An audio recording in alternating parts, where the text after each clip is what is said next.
الحمد للہ رب العالمین والعاقبۃ للمتقین والصلاة والسلام علی سید المرسلین اما بعد فاعوذ باللہ من الشیطان الرجیم بسم اللہ الرحمن الرحیم شہر رمضان الذی انزل فیہ القرآن وقال النبی صلی اللہ تعالی علیہ وسلم النظر الى وجہ علی عبادہ ان اللہ وملائکتہ یصلون علی النبی یا ایھا الذین آمنوا صلوا علیہ وسلموا تسلیما۔ ماشاءاللہ آج 21 رمضان المبارک اور ہمیشہ کی طرح حاضری کی ابتدا شیر خدا آخی مصطفیٰ شوہر فاطمہ الزہرا علی المرتضیٰ رضی اللہ تعالی عنہ کی بارگاہ میں حاضری سے کی جا رہی ہے۔ آپ جنہیں ابو تراب کی کنیت سے مصطفیٰ کریم نے مشہور کیا، جو حیدر کرار ہیں، جو ابو الحسن بھی ہیں، جو یعصوب المسلمین ہیں، امیر المومنین بھی ہیں، ولی المتقین، سید الصادقین اور امام المشارق والمغارب حضرت علی المرتضیٰ رضی اللہ تعالی عنہ، جن کی شان، جن کا مقام، جن کی عظمت کا یہ عالم کہ آپ علیہ الصلاۃ والسلام نے جب سلسلہ اخوت قائم کیا تو سب کو سب کے ساتھ منسلک کر دیا۔ ایک علی کھڑے ہیں، پریشان ہیں کہ آخر مجھے کسی کا بھائی کیوں نہیں بنایا جا رہا۔ آپ علیہ الصلوۃ والسلام فرماتے ہیں کہ علی تو کیوں پریشان ہے، تو دنیا میں بھی میرا بھائی ہے، آخرت میں بھی میرا بھائی ہے۔ آپ ہی کے مقام کو بیان کرتے ہوئے آپ نے ارشاد فرمایا کہ ذکر علی عبادہ، علی کا ذکر بھی عبادت ہے۔ پھر ایک اور مقام پہ فرمایا النظر الی وجہ علی عبادہ، کہ علی کے چہرے کو دیکھنا بھی عبادت ہے۔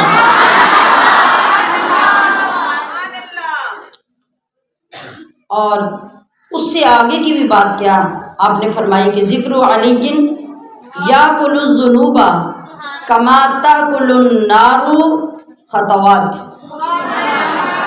علی کا ذکر کرنے سے علی کا ذکر گناہوں کو ایسے کھا جاتا ہے، ایسے کھا جاتا ہے جیسے آگ لکڑیوں کو کھا جاتی ہے۔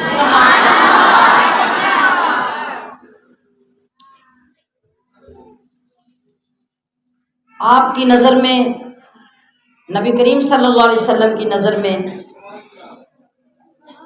آپ کے لیے شفقت، آپ کے لیے محبت کا عالم، اسے ایک جملے سے محسوس کیجئے۔ آپ تشریف فرما ہیں کہ سامنے سے علی آ رہے ہیں، نبی کریم صلی اللہ علیہ وسلم نے آتے دیکھ کے فرمایا کہ سید العرب آ رہا ہے۔ سید العرب یعنی سارے عرب کا سردار۔ تو حضرت فاطمہ الزہرا بولی، آپ نے کہا کہ بابا جان اگر علی سید العرب ہے تو پھر آپ کیا ہیں؟ سید تو آپ ہیں، سید تو سردار تو آپ ہیں، تو آپ نے علی کو سردار بنا دیا تو پھر آپ کون ہیں؟ آپ نے فرمایا فاطمہ میں اولاد آدم کا سردار ہوں۔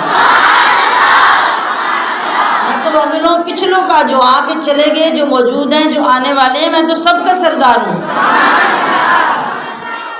علی عرب کا سردار ہے۔ پھر ایک مقام پہ فرمایا کہ علی میرے لیے اس طرح ہیں جیسے موسیٰ کے لیے ہارون تھے۔ آپ دیکھیے کہ جس مقام پہ انتخاب کی خاندانی انتخاب ہے تو انتخابی نظر حضرت علی پہ پڑتی ہے۔ اپنا بھائی بنایا، اپنے پیچھے قائم مقام چھوڑا، ہجرت کی رات اپنے بستر پہ چھوڑا، اپنی سب سے محبوب بیٹی کی شادی کرنے کا وقت آیا تو اللہ رب العزت نے خود محبوب کی توجہ دلائی، ورنہ حضرت علی کی شرم و حیا کا اور ادب کا مقام تو یہ تھا کہ جب حضرت سیدہ فاطمہ الزہرا جوان ہوئی، رشتے کی عمر کو پہنچی، تو کون نہیں چاہتا تھا کہ میں نبی کا داماد بنوں؟ کون نہیں چاہتا تھا؟ اندر سے کس کی خواہش نہیں تھی کہ میرا رشتہ میرے نبی سے جڑ جائے؟ لیکن نصیب کس کے لکھے تھے؟ اور ادب اور جو ایک دوسرے کے احساس کی بات ہے، اس کا منظر دیکھیے کہ کسی نے حضرت ابوبکر صدیق سے کہا کہ آپ تو اپنے محبوب کے اتنے قریب ہیں، آپ اپنے لیے رشتہ کیوں نہیں مانگ لیتے؟ حضرت ابوبکر صدیق نے سوچا، کہا نہیں، میں اپنے آپ کو اس قابل نہیں سمجھتا۔ حضرت عمر فاروق کے ساتھ بھی یہی بات کی گئی، حضرت عمر فاروق نے بھی یہی جواب دیا۔ حضرت عثمان غنی کہ ہاں تو پہلے ہی آپ کی 2 صاحبزادیاں جا چکی تھی، وہ تو ذوالنورین بن چکے تھے، وہ تو 2 نوروں کے مالک پہلے بن چکے تھے۔ اب کیا ہوا؟ اب ان ساروں نے مشورہ کیا۔ کن ساروں نے؟ ابوبکر صدیق، عمر فاروق اور عثمان غنی۔ کیا وہ زمانہ تھا، کیا وہ منظر ہوگا؟ چشم فلک کس طرح ان خوش نصیبوں کو زمین پہ چلتے پھرتے دیکھتی ہوگی۔ تو وہ ایک باغ میں اکٹھے ہوئے جہاں پہ علی المرتضیٰ پہلے سے موجود تھے۔ وہ تینوں دوست حضرت علی کے پاس گئے، کہا علی آج آپ سے ایک بات کرنے آئے ہیں۔ فرمایا کیا بات ہے؟ کہا کہ تم مصطفیٰ کریم کے اتنے قریب ہو، اتنی شفقتیں محبتیں سمیٹتے ہو، تو آپ کو حضور کی بارگاہ میں جا کے اپنے لیے فاطمہ کا ہاتھ مانگ لینا چاہیے۔ تو حضرت علی سوچنے لگے، کہا کہ میرے اندر یہ جرأت کہ میں جا کے یہ سوال کروں اور میں خود کو اس قابل سمجھوں کہ میں کائنات کے والی کی بیٹی کا ہاتھ مانگوں۔ بہرکیف انہوں نے مجبور کیا، تینوں دوستوں نے۔ حضرت علی جھجکتے، شرماتے، لجاتے، نہ جانے کہاں سے اتنی طاقت جمع کر کے حضور کے پاس آئے۔ اب وہ محبوب جو دلوں سے، آنکھوں سے، سینوں سے ہر چیز کو دیکھتے ہیں اور پہچانتے ہیں، آج خلاف معمول حضرت علی آتے ہیں تو آقا دو عالم کی بارگاہ میں آ کے بڑے شرمائے سے بیٹھ جاتے ہیں۔ حضور نبی کریم صلی اللہ علیہ وسلم ارشاد فرماتے ہیں کہ علی سناؤ کدھر آئے ہو؟ حضرت علی بولتے نہیں ہیں، لفظ نہیں بنتے۔ حضور پھر پوچھتے ہیں علی کدھر آئے ہو، کیسے آنا ہوا؟ تو حضرت علی رضی اللہ تعالیٰ عنہ پھر شرماتے ہیں، بات کرنی نہیں آتی۔ تو آپ عرض کرتے ہیں آقا وہ ابو بکر و عمر اور عثمان میرے پاس باغ میں آئے تھے، کتنا پیارا، کتنا سادہ، کتنا خوبصورت انداز تھا۔ کہا یا رسول اللہ وہ تینوں میرے پاس آئے تھے۔ نبی علیہ الصلوۃ والسلام مسکرا پڑے۔ کہا علی تمہیں کچھ کہنے کی ضرورت نہیں، تیرا اور فاطمہ کا نکاح رب نے تو کر بھی دیا، وہ تو عرش پر نکاح ہو چکا، لہذا اب تجھے کچھ کہنے کی ضرورت نہیں ہے۔ کیا خوش نصیبی، کیا مقامات کی بلندی تھی کہ جن کے فیصلے رب کر کے اپنے محبوب کو آگاہ کرے کہ اے محبوب میں نے کر دیا اب تو بھی کر لے۔ تو ہماری خوش نصیبی کا کیا عالم ہے کہ ہم اپنی زبانوں سے ان لوگوں کے تذکرے کرتے ہیں، ان لوگوں کی نسبتیں ہمیں ملتی ہیں جن کا نام لینے کے قابل بھی ہماری زبانیں نہیں ہیں۔ تو اللہ نے ان لوگوں کو ہمارے لیے رول ماڈل بنایا، ان لوگوں کی زندگیوں کو مشعل راہ بنایا، اور ان لوگوں کی ذات ہمیں اس لیے عطا کی کہ ہم ان سے سیکھیں اور اپنی زندگی میں نورانیت لائیں، کدورتیں اور ظلمتیں دور کریں، اندھیرے دور کر کے روشنیاں پیدا کریں۔ مگر یہ سب حاصل اسی وقت ہوتا ہے جب ہماری نیتیں، ہماری سوچیں، ہمارے خیالات پاک ہوں، صاف ہوں، مخلص ہوں، اور ہم چاہیں کہ ہم یہ سب حاصل کر سکیں تو یقیناً یہ سب ہمارے ہی حصے کا ہے۔ تو ہمیشہ کی طرح مختصر ذکر پاک سے اپنے دلوں کو خوشی بخشنے کے بعد ہم اپنے سبق کی طرف آگے بڑھیں گے۔ تو آپ کی بارگاہ میں چند الفاظ کا یہ نذرانہ کہ عاشق مصطفیٰ آپ شیر خدا،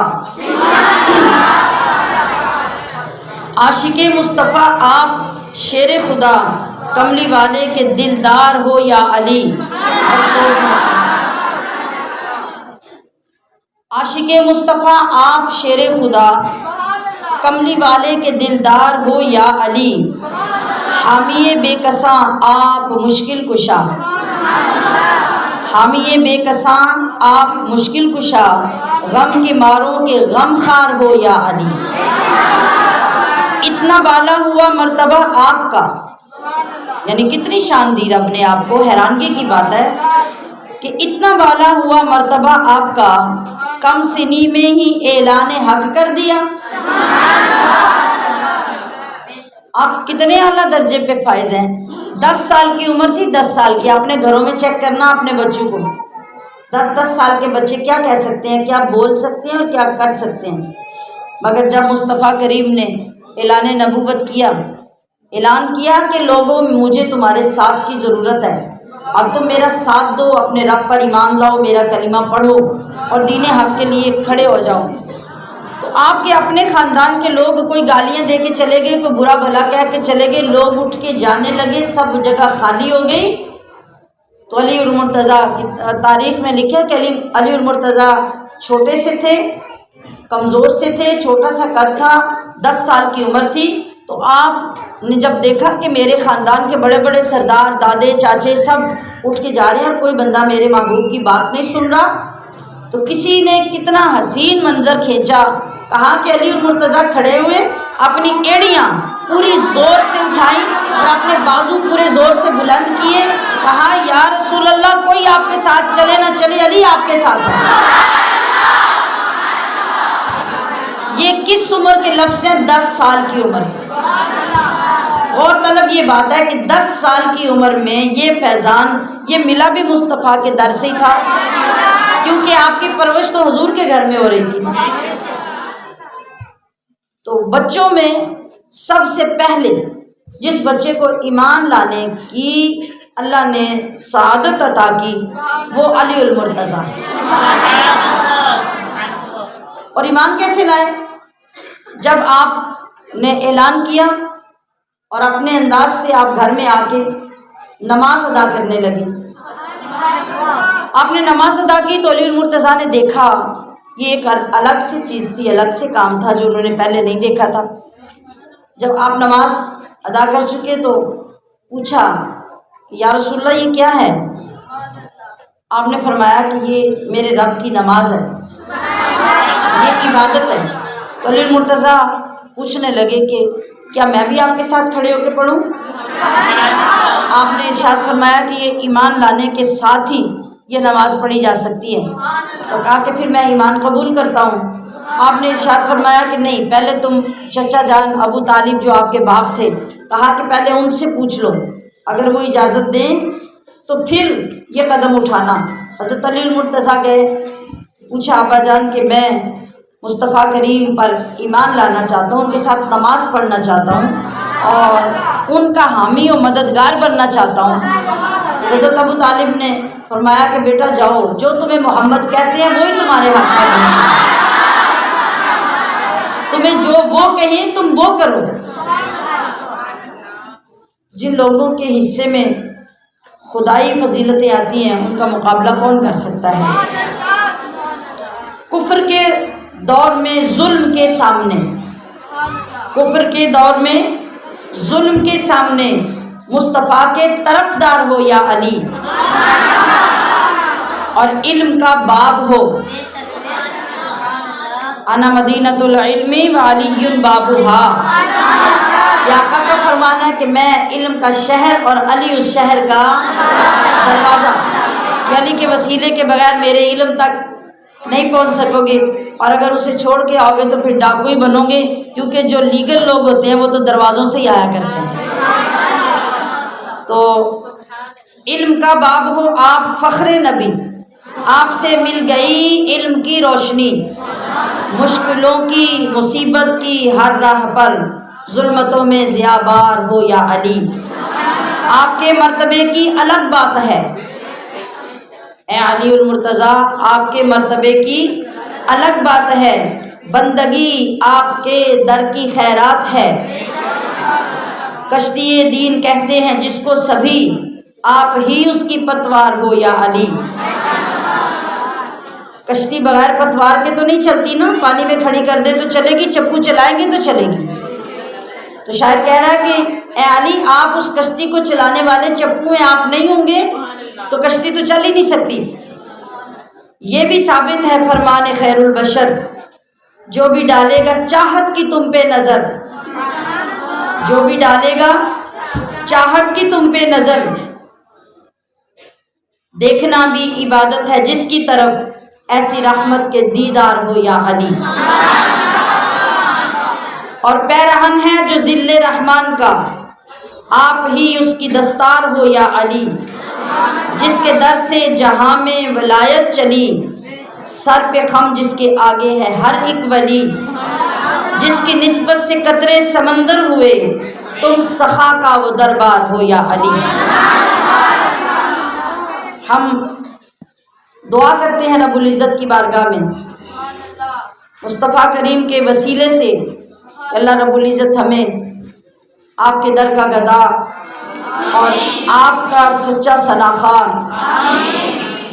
آپ سے محبت کرنے والا، ان جذبوں کے ساتھ جو عبادت بنتی ہے، جو رب کی بارگاہ میں قبول ہوتی ہے، اللہ ہمیں ان میں شامل فرما دے، اور ہر سال کی طرح اس سال میں بھی ہماری عقیدت و محبت کی یہ حاضری آپ کی بارگاہ اقدس میں رب ذوالجلال قبول فرما دے۔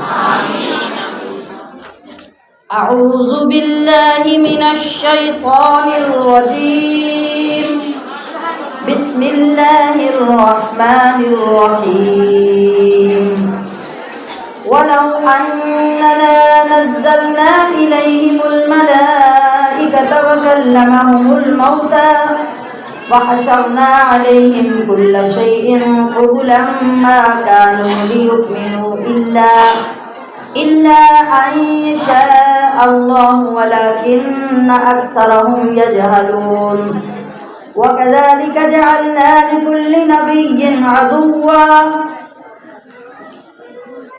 لِكُلِّ نبي عدوا شياطين الإنس والجن يوحي بعضهم إلى بعض وزخرف القول غرورا ولو شاء ربك ما فعلوه فذرهم وما يفترون ولتصغى إليه أفئدة الذين لا يؤمنون بالآخرة وليرضوه وليقترفوا ما هم مقترفون أفغير الله أبتغي حكما وهو الذي أنزل إليكم الكتاب مفصلا والذين آتيناهم الكتاب يعلمون أنه منزل من ربك بالحق فلا تكونن من الممترين وتمت كلمة ربك صدقا وعدلا لا مبدل لكلماته وهو السميع العليم وإن تطع أكثر من في الأرض يضلوك عن سبيل الله إن يتبعون إلا الظن وإن هم إلا يخرصون إن ربك هو أعلم من يضل عن سبيله وهو أعلم بالمهتدين فكلوا مما ذكر اسم الله عليه إن كنتم بآياته مؤمنين وما لكم ألا تأكلوا مما ذكر اسم الله عليه وقد فصل لكم ما حرم عليكم إلا ما اضطررتم إليه وإن كثيرا ليضلون بأهوائهم بغير علم إن ربك هو أعلم بالمعتدين وذروا ظاهر الإثم وباطنه إن الذين يكسبون الإثم سيجزون بما كانوا يقترفون ولا تأكلوا مما لم يذكر اسم الله عليه وإنه لفسق وإن الشياطين ليوحون إلى أوليائهم ليجادلوكم وإن أطعتموهم إنكم لمشركون أومن كان ميتا فأحييناه وجعلنا له نورا يمشي به في الناس كمن مثله في الظلمات ليس بخارج منها كذلك زين للكافرين ما كانوا يعملون وكذلك جعلنا في كل قرية أكابر مجرميها ليمكروا فيها وما يمكرون إلا بأنفسهم وما يشعرون وإذا جاءتهم آية قالوا لن نؤمن حتى نؤتى مثل ما أوتي رسل الله الله أعلم حيث يجعل رسالته سيصيب الذين أجرموا صغار عند الله وعذاب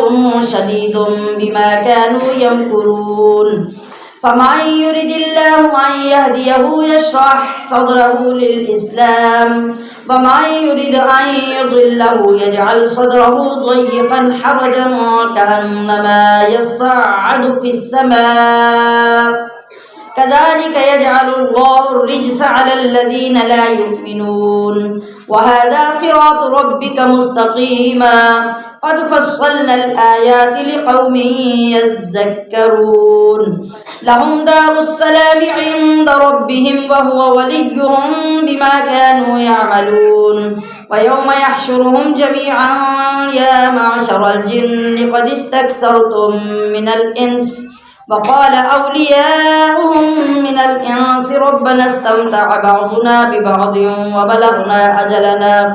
وبلغنا أجلنا الذي أجلت لنا قال النار مثواكم خالدين فيها إلا ما شاء الله إن ربك حكيم عليم وكذلك نولي بعض الظالمين بعضا بما كانوا يكسبون يا معشر الجن والإنس ألم يأتكم رسل منكم يقصون عليكم آياتي وينذرونكم لقاء يومكم هذا قالوا شهدنا على أنفسنا وغرتهم الحياة الدنيا وشهدوا على أنفسهم أنهم كانوا كافرين ذلك أن لم يكن ربك مهلك القرى بظلم وأهلها غافلون ولكل درجات مما عملوا وما ربك بغافل عما يعملون فربك الغني ذو الرحمة إن يشاء يذهبكم ويستخلف من بعدكم ما يشاء كما أنشأكم من ذرية قوم آخرين إنما توعدون لآت وما أنتم بمعجزين قل يا قوم اعملوا على مكانتكم إني عامل وسوف تعلمون من تكون له عاقبة الدار إنه لا يفلح الظالمون وجعلوا لله مما ذرأ من الحرث والأنعام نصيبا فقالوا هذا لله بزعمهم وهذا لشركائنا فما كان لشركائهم فلا يصل إلى الله وما كان لله فهو يصل إلى شركائهم ساء ما يحكمون وكذلك زين لكثير من المشركين قتل أولادهم شركاؤهم ليرضوهم وليلبسوا عليهم دينهم ولو شاء الله ما فعلوه فذرهم وما يفترون وقالوا هذه أنعام وحرث حجر لا يطعمها إلا من نشاء بزعمهم وأنعام حرمت ظهورها وأنعام لا يذكرون اسم الله عليها افتراء عليه سيجزيهم بما كانوا يفترون وقالوا ما في بطون هذه الأنعام خالصة لذكورنا ومحرم على أزواجنا وإن يكن ميتة فهم فيه شركاء سيجزيهم وصفهم إنه حكيم عليم قد خسر الذين قتلوا أولادهم سفها بغير علم وحرموا ما رزقهم الله افتراء على الله قد ضلوا وما كانوا مهتدين صدق الله العظيم.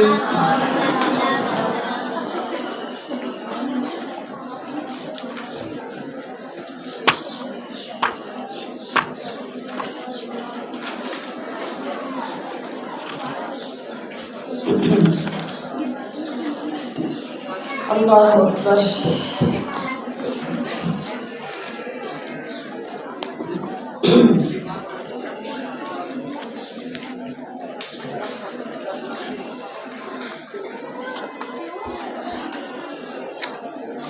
ولو اننا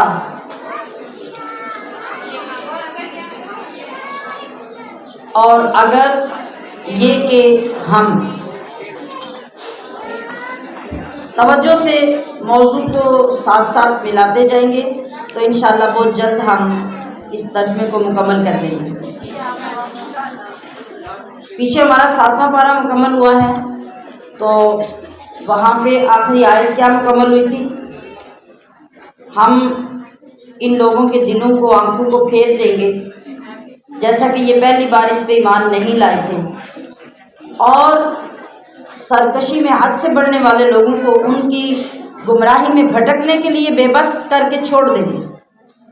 وہ اپنے حال میں بھٹکتے رہیں گے, گمراہ رہیں گے, اور اب جب انہوں نے ساری حدیں توڑ دی تو ہم ان کی اصلاح کا کوئی راستہ نہیں نکالیں گے. یہ 7واں پارہ مکمل ہوا. 8ویں میں بات وہاں سے آگے چل رہی ہے. اللہ فرما رہا ہے کہ اور اگر یہ کہ ہم نزلنا نازل کرتے الیہم ان کی طرف الملائکۃ فرشتے. یہ پیچھے بات ہوئی تھی نا کہ یہ نشانیاں مانگ رہے تھے, معجزے مانگ رہے تھے, تو اللہ پاک نے فرمایا تھا کہ اے حبیب آپ ان کے مانگنے پہ دعا مت کریں, یہ پھر بھی ایمان نہیں لانے والے. تو اللہ پاک اسی کے متعلق فرما رہا ہے کہ اگر ہم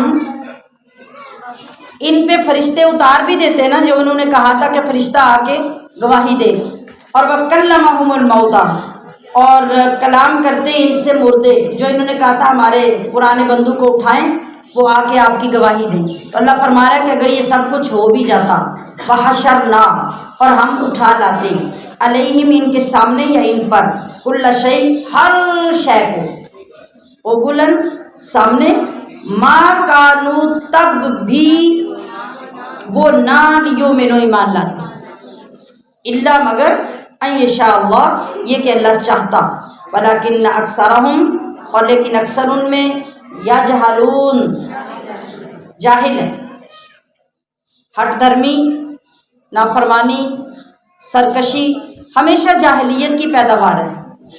جس بندے کے پاس علم آتا ہے اس کو شعور آتا ہے اور اس کے اندر روشنی آتی ہے، وہ اندھا دھند مخالفت نہیں کرتا بلکہ وہ سوچتا ہے، وہ غور کرتا ہے کہ یہ مخالفت کرنے کی جگہ ہے کہ نہیں، اس کا فائدہ ہوگا کہ نہیں۔ تو اللہ نے ڈکلیئر کر دیا کہ ان میں اکثر جاہل ہیں اور اس جہالت کی بنا پر ہی یہ سب کچھ کرتے ہیں۔ وَكَذَلِكَ جَعَلْنَا اور اسی طرح کر دیے ہم نے، لِكُلِّ نَبِيٍّ ہر نبی کے، عَدُوًّا دشمن، یعنی آدم سے لے کر نبی علیہ السلام تک کوئی رسول نبی دنیا میں ایسا نہیں آیا جس کے دشمن نہ ہوں۔ یہ آپ کے لیے کیا سبق ہے کہ کوئی بندہ ایسا نہیں ہوگا دنیا میں جو رسول کے راستے پہ چلے، جو سنت کے راستے پہ چلے اور اس کا کوئی دشمن نہ ہو۔ آپ شیطان کے راستے پہ چلیں تو آپ کے دشمن تھوڑے ہوں گے۔ آپ دنیا اپنے زمانے میں برے ترین بندے مشہور ہو جائیں، آپ کے دشمن تھوڑے ہوں گے۔ جب آپ نیک بننے لگیں گے آپ کے دشمن زیادہ ہو جائیں گے، کیونکہ وہاں دشمن بنانے والا پیچھے شیطان ہے نا، تو وہ بنا بنا کے آپ کے آگے لاتا ہے۔ لہٰذا سبق لینے والی بات یہ ہے اور اپنے آپ کو خوش کرنے والی بات یہ ہے، جب دین کے راستے پہ چل کے لوگ زیادہ آپ کے مخالف ہو جائے تو خوش ہو جائے کہ یہ بھی نبی کی سنت پوری ہو گئی۔ اب گھبرانا نہیں، بلکہ جس طرح ظالموں، جابروں، سرکشوں کے درمیان میں میرے نبی راستے نکالتے رہے اور راستے نکلتے رہے، اگر راستے نہ نکلتے تو ہم بھی تو کسی راستے کی پیداوار ہیں، ورنہ آج ہم نے کہاں کلمے پڑھے ہوتے اور ہم اتنی عزت اور ٹھاٹ باٹ سے کیسے بیٹھے ہوتے، ہمیں یہ روشنی اور یہ دولت اللہ کیسے دیتا۔ تو ثابت قدم ہو جائے، جو راستے میں دشمن آتا جاتا ہے، جیسے ابھی ایک خاتون نے پیسے پیش کیے اور کہا کہ یہ ان لوگوں کی طرف سے ہیں جو میری مخالفتیں کرتے ہیں۔ آپ جب ان کے ساتھ مخالفت کے باوجود حسن سلوک کریں گے، ان کے ساتھ دوستی کا ہاتھ بڑھاتے رہیں گے، ان کی باتوں کو بھول کے آپ انہیں نیکی کی دعوت دیتے رہیں گے، ایک وقت آئے گا کہ وہ دور آپ کا ہوگا۔ اور اگر نہ بھی آیا تو پھر بھی ان کی وجہ سے آپ کے اجر و ثواب بڑھتے رہیں گے، تو کسی طرح سے بھی گھاٹے کا سودا نہیں ہے۔ شیاطین الانس والجن، دشمن کون بنائے؟ انسانوں میں بھی اور جنوں میں بھی۔ یاد رکھو کہ جن انسان وہ شیطان جنوں میں بھی ہوتے ہیں، شیطان انسانوں میں بھی ہوتے ہیں۔ کبھی غور کریں گے تو آپ کو پہچان بھی ہو جائے گی، نظر بھی آ جائے گی۔ یوحی کہ دل میں ڈالتا ہے، بعضہم ان میں سے بعض، الی بعض بعض کی طرف، کیا؟ زخرف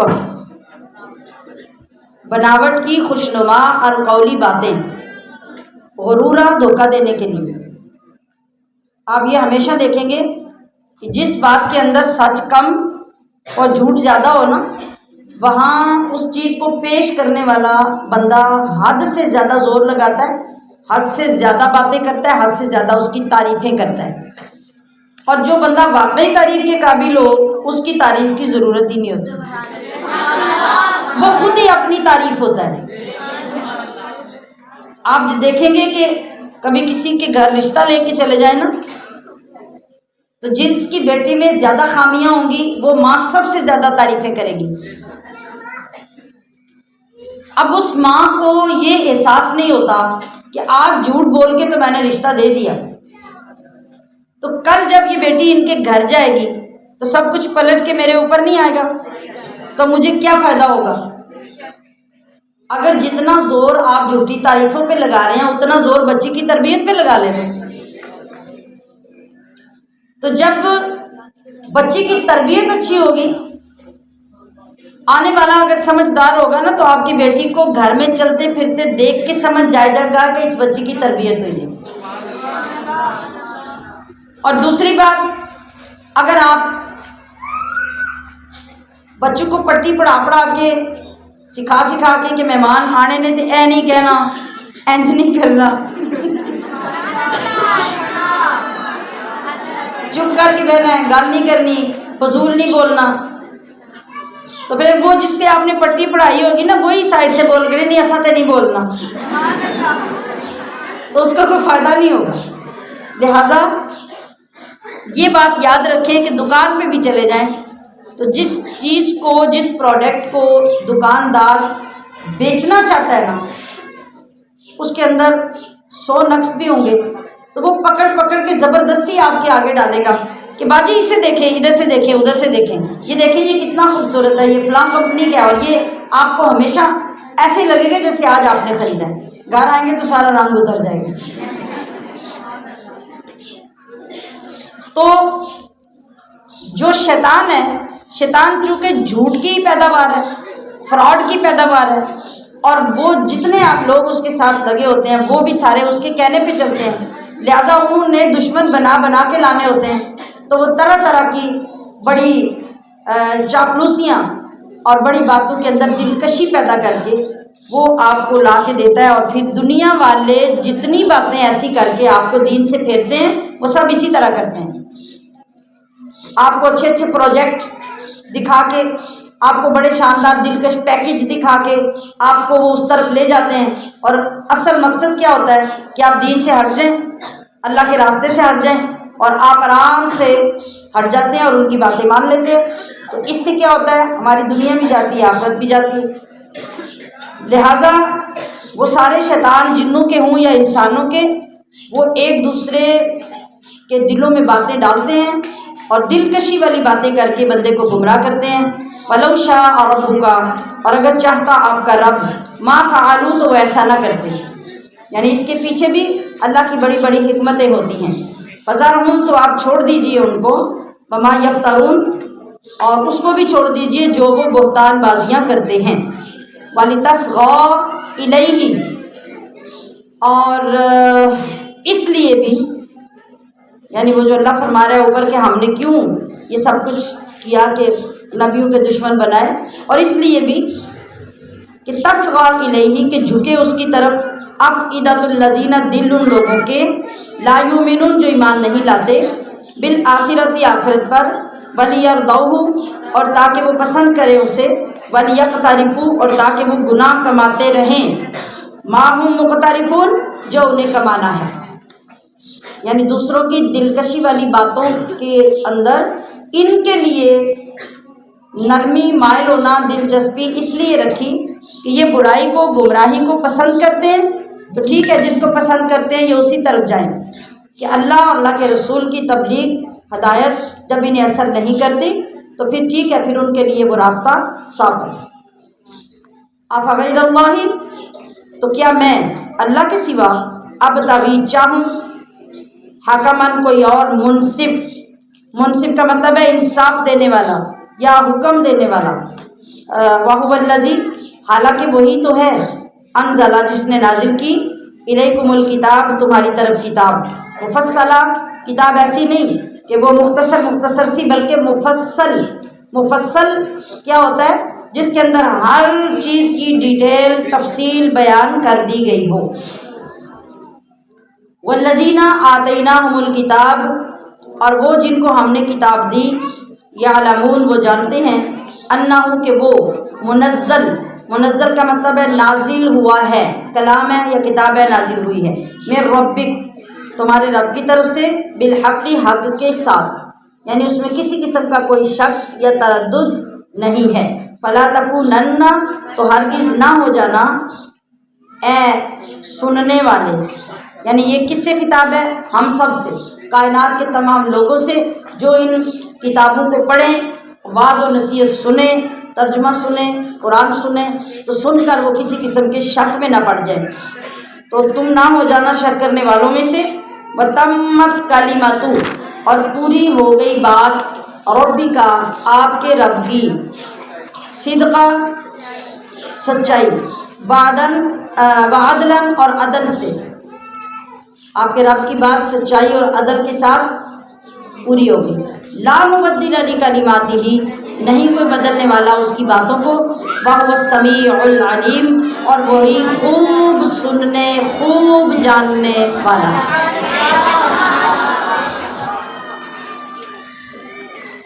یعنی دنیا جہاں سے لے کے جہاں تک زور لگانا چاہے تو لگا لے، لیکن یاد رکھو کہ جو اللہ نے لکھ دیا وہ ہو کے رہے گا، اور جو اللہ نے فرما دیا وہ ہو کے رہے گا، اسے نہ کوئی بدل سکا نہ کوئی بدل سکے گا۔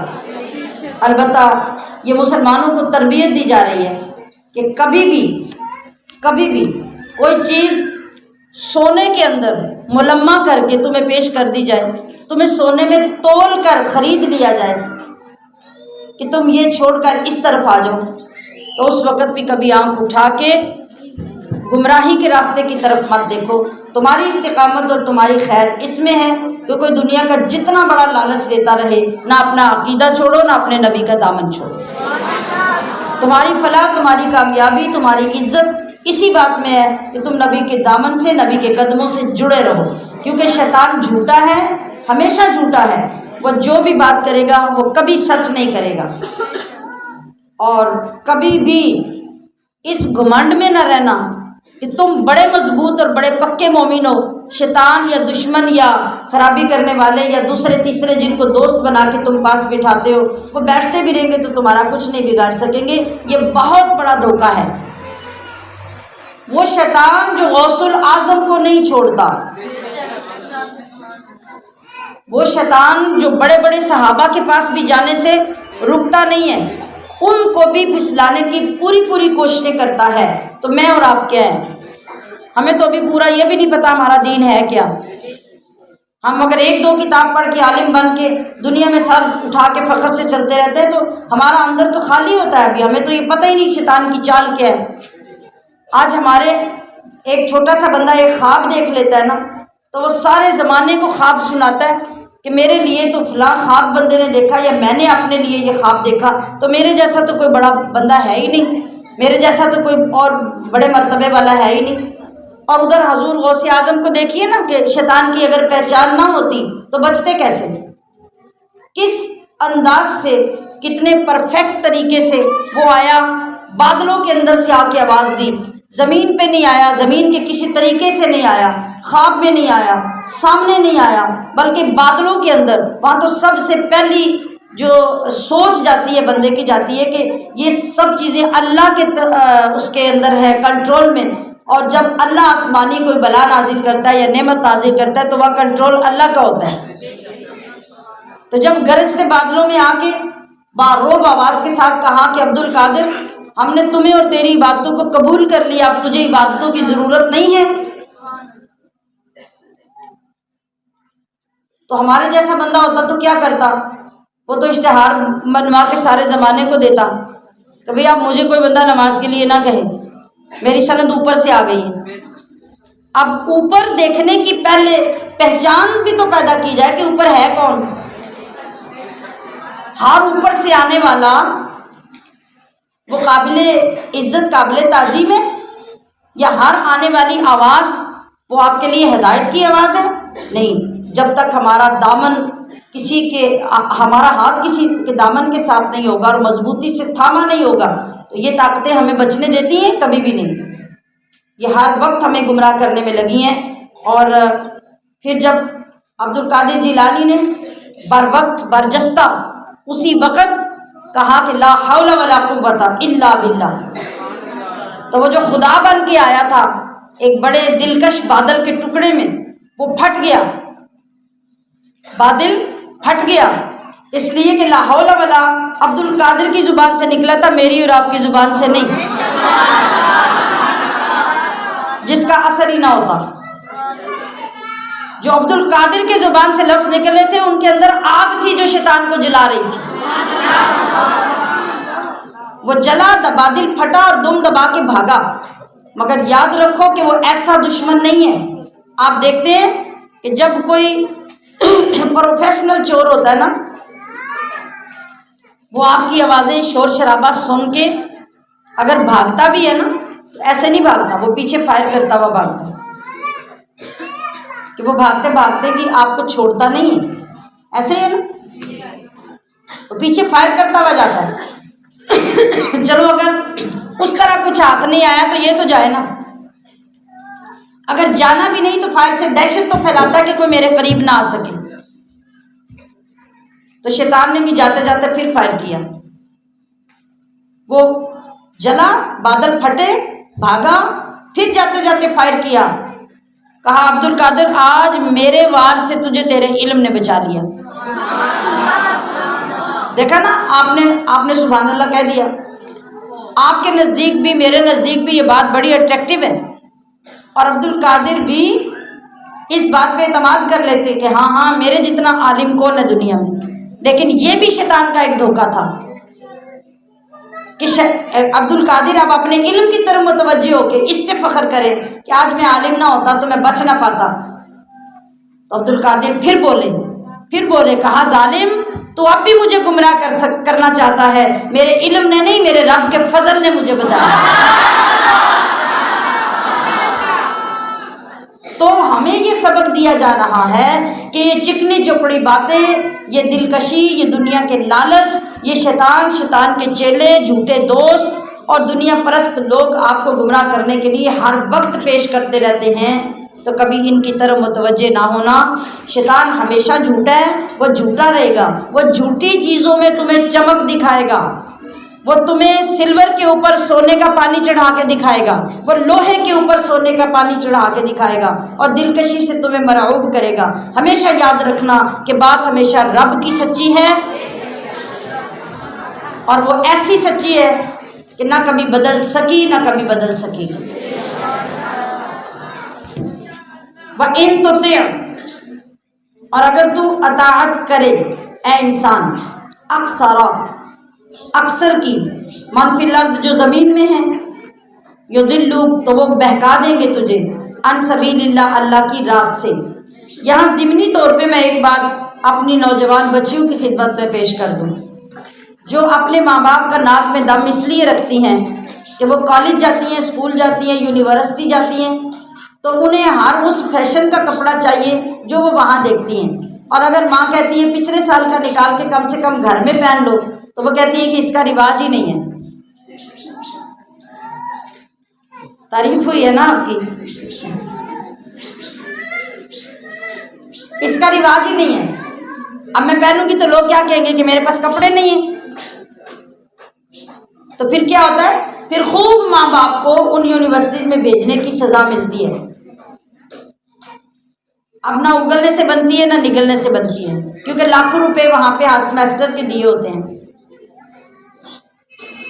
تو اگر آپ ان لوگوں کی اتباع کرتے چلیں گے نا، چلتے جائیں، آج آپ کا دوپٹہ چھوٹا ہوگا، کل وہ سر سے سر کے کندھے پہ آ جائے گا، پرسوں کندھے سے اتر کے غائب ہو جائے گا، بال پیچھے سے کٹ کے شروع ہوں گے۔ بات کیا ہوگی کہ میرے بالوں کے 2 4 6 منہ ہو گئے ہیں،